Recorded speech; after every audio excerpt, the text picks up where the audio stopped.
Selamat pagi. Assalamualaikum warahmatullahi wabarakatuh. Saya Sally. Kita lanjutkan kembali terkait pembahasan latihan di pekan kelima. Nah, kali ini masih tentang perulangan, tapi string ya ini ya, bukan bilangan gitu. Oke, kita lihat soalnya.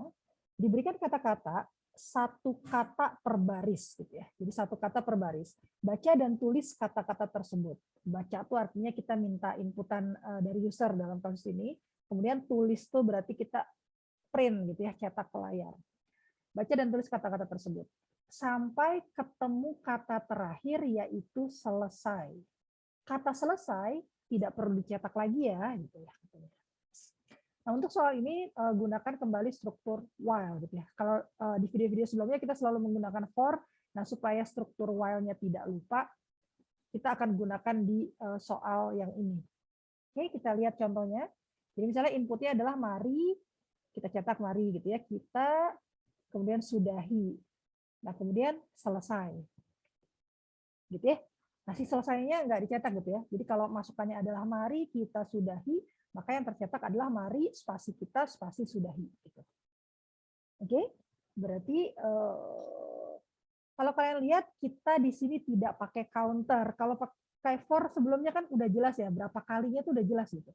Oh saya nyatakan 10 kali, oh saya nyatakan 3 kali, 5 kali, udah jelas gitu ya berapa kali. Sementara di sini tidak ada tuh yang disebut, oh nanti nyetaknya 10 kata ya, atau 5 kata ya, nggak ada kan ya.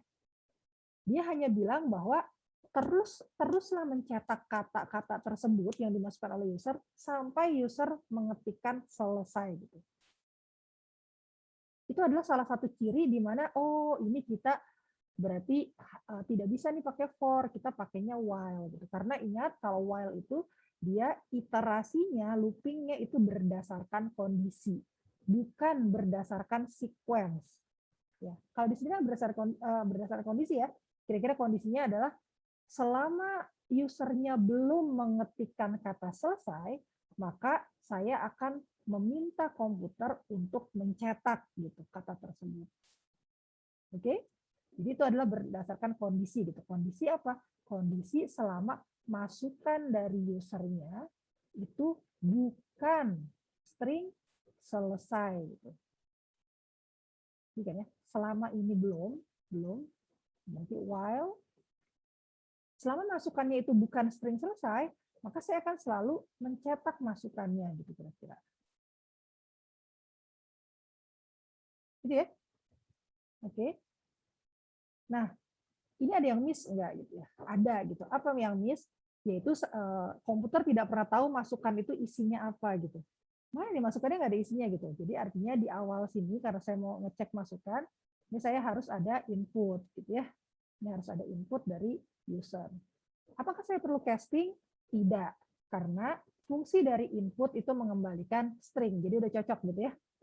Nah, kemudian ketika saya memasukkan input, maka akan dicek kan, ini isinya selesai bukan? Oh, bukan. Kalau bukan, maka saya akan mencetak masukan tadi. Jadi misalnya ini pertama kali si usernya masukinnya mari gitu ya sesuai dengan yang ada di ini tabel.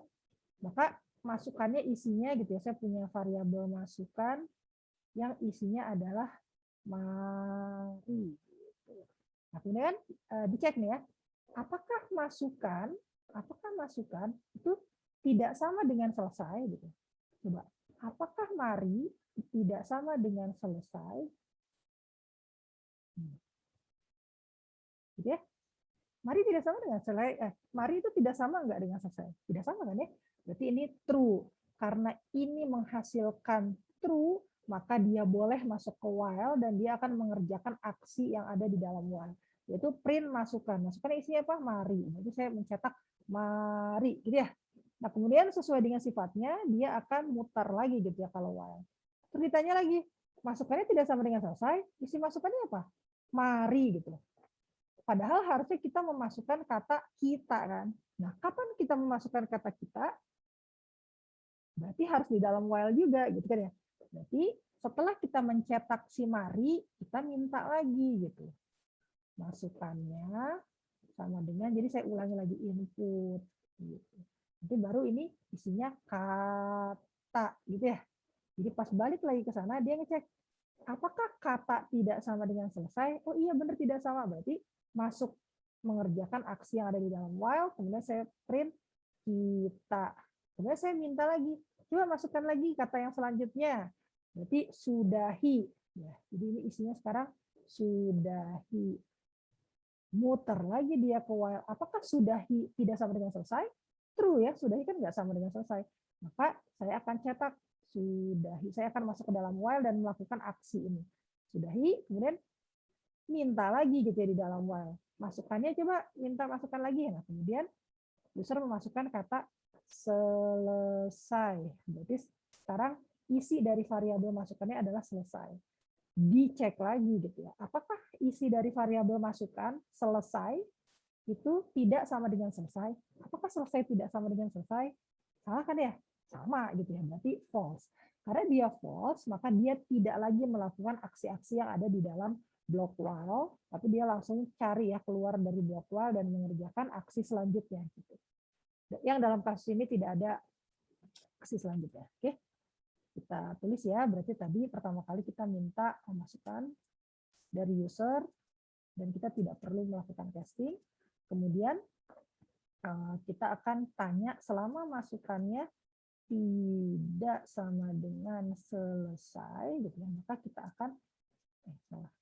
akan mencetak masukannya gitu. Kemudian kita akan minta lagi gitu ya. Oke, kita coba jalankan. Mari kita sudahi selesai. Oke. Nah, kalau kalian lihat print-printannya kan pengennya nggak pengen begitu kan ya? Iya nggak? Dia print-printannya itu ke samping gitu. Wah, berarti ini ada yang salah nih gitu. Berarti ini ada yang salah nih gitu. Nggak boleh ke bawah, tapi harus ke samping gitu. Oke. Kemudian gimana dong jadinya? Nah, ingat kenapa dia jadi ke bawah? Itu karena by default argumen yang end ya, itu adalah new line. Kalau udah lupa, lihat lagi materi terkait print ini ya. Saya lupa di minggu keberapa ya. Oke. Jadi, apa yang harus diubah? Udah, berarti tinggal ini aja ngeprintnya. Tolong dong, M-nya jangan new line. Tapi apa? Tapi kita ganti dengan spasi gitu. Jadi setiap pencetak ya, setiap pencetak ini bukan ke bawah, tapi dikasih spasi, terus kita spasi lagi sudahi gitu. Gitu ya. Oke. Mau dites boleh, kita tes.